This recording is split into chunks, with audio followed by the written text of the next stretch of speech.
Mae pobl yn moyn rhywbeth wahanol a y neges ni wedi rhoi mas. Ni moyn rhoi ffocws nôl ar addysg gig, yr economi, tynnu mas o gyd o'r woke policies ni'n galw a symud nôl beth yw'r frontline services a mae pobl yn rhoi ni yn rhifau ni'n hapus gyda. Ond pan chi'n meddwl bod plaid sydd wedi cael ei arwain gan dyn oedd arfer bod yn banker, wedi cael magwraeth breintiedig iawn, cefndir ariannog iawn, pam bod rhywun fel yna yn eich barn chi yn apelio at gymaint o ardaloedd mor ddrif breintiedig yng Nghymru?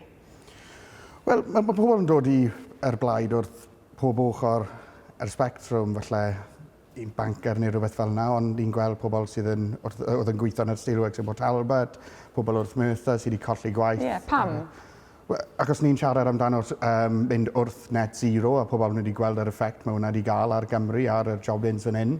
Ni wedi gael lot o ffermwyr dod draw i ni oherwydd y net zero a ni'n balon galw mas. So ni'n siarad amdano'r polisïau beth sy'n bwysig i'r bobl a so nhw'n teimlo am yr blaid mewn i'r Senedd ar funud yn balon siarad amdano nhw. Ond y cyhyddiad ynglyn â reform a Nigel Farage yn arbennig yw bod e'n barod i addo'r byd, beio mewn fido ymhlith peth eraill am feiau popeth, a bod e byth wedi gorfod cymryd cyfrifoldeb am ddilifro unrhyw beth? Wel, oedd Nigel Farage oedd y dyn yn gweud oedd e moyn gadael yr Undeb Ewropeaidd, ond ni wedi gadael. Ond dyw e ddim wedi gorfod cymryd cyfrifoldeb am hwnna, di fe? Mae e dal i feio pobl eraill am y pethau sy'n mynd o'i le. Ond mae fe wedi moyn chawnt i wneud na. Beth ni'n rhoi yw'r polisïau ni'n gofyn i'r pobl roi trust i plaid o'r ffordd, a dyna beth ni'n mynd mewn i'r etholiad nesaf gofyn.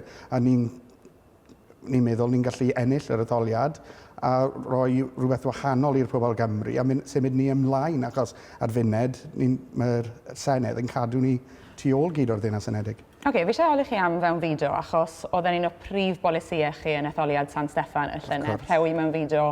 Oedd manifesto chi, wnaeth chi lansio yn Merthyr Tydfil yn dweud Uncontrolled Immigration's Push Britain to Breaking Point. Ers hynny, ym mis Ionawr, wedodd Llyfarydd Reform yng Nghymru Oliver Lewis, mae cyfyngedig iawn oedd mewn fideo yng Nghymru a gellir dadle bod mewn fideo i Gymru wedi bod o fydd mawr i'r economi yma. I chi wedi newid eich barn ar fewn fideo? Wel, barn Oliver fi'n credu oedd hwnna. Llyfarydd yng Nghymru ar y pryd? So fi'n siŵr y teitl na oedd y teitl ond... Ond dwi ddim nawr, dwi'n bendant ddim yn llyfarydd yng Nghymru Reform nawr. Falle mae fe'n mynd ymlaen am yr candidacy, so fi'n siŵr amdano. Chi'n rhoi sac iddo fe? Na. Achos y sylwadau yna? Sac? Oedd ddim rôl na, so fi'n siŵr ble mae'n wedi dod. Fe oedd y dyn oedd yn cynrychioli chi yn y dadleuon ar gyfer etholiad San Steffan y llynedd. Fe oedd yr un oedd yn eich sedd chi yn y cyfweliadau. Nawr chi sy'n wrthi'r pennaeth cyfathrebu. Beth sydd wedi digwydd i'r Llyfarydd yng Nghymru? Wel, mae ddim wedi digwydd. Oedd Oliver yn sefyll yn yr etholiad yna. Fi'n credu mae fe'n gweithio i'r branch lan yn Montgomery, fi'n credu oedd e.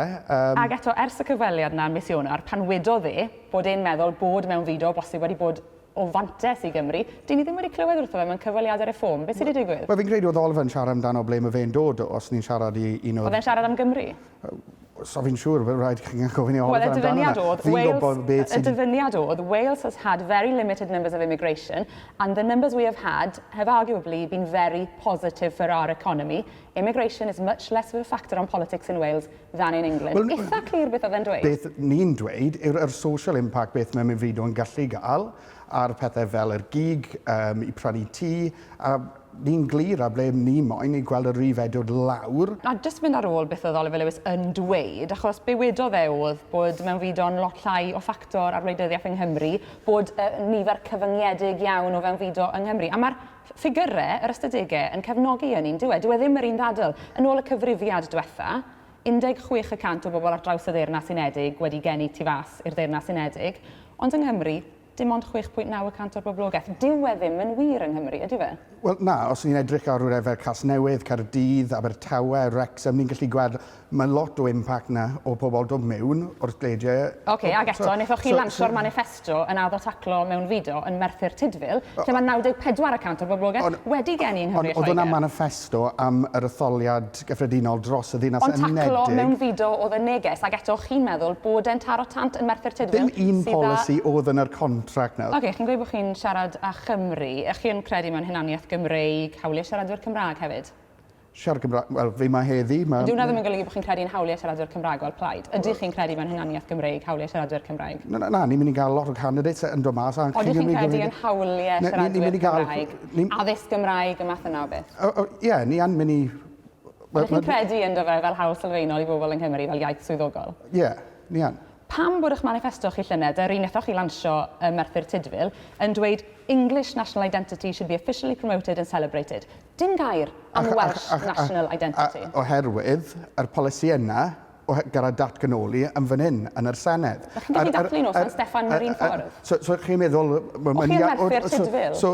Na, os oedd ni'n dweud rhywbeth fel ni'n mynd i gwthio rhywbeth trwyddo San Steffan, a bulldozer beth sy'n digwydd fan hyn. Dathlu chi'n gweud? Chi ddim yn gweud deddfu, chi'n gweud dathlu? O'n i'n siarad amdano hwnna, yn yr contract gyda'r pobl fan hyn yng Nghymru, chi'n mynd i gweld lot o fwy o bethau amdano Gymru gyda'r polisïau i datganoli. A dyna beth mae pobl Gymru yn mynd i weld. OK, wnaethoch chi gyfeirio at dreth incwm, o chi eisiau codi trothwy talu treth incwm yn y manifesto na yn etholiad San Steffan. Mae yna rymoedd yng Nghymru i amrywio treth incwm. Nid i godi'r trothwy, ond gallech chi fod yn torri lefelau talu treth yng Nghymru. Fyddwch chi'n neud hynny?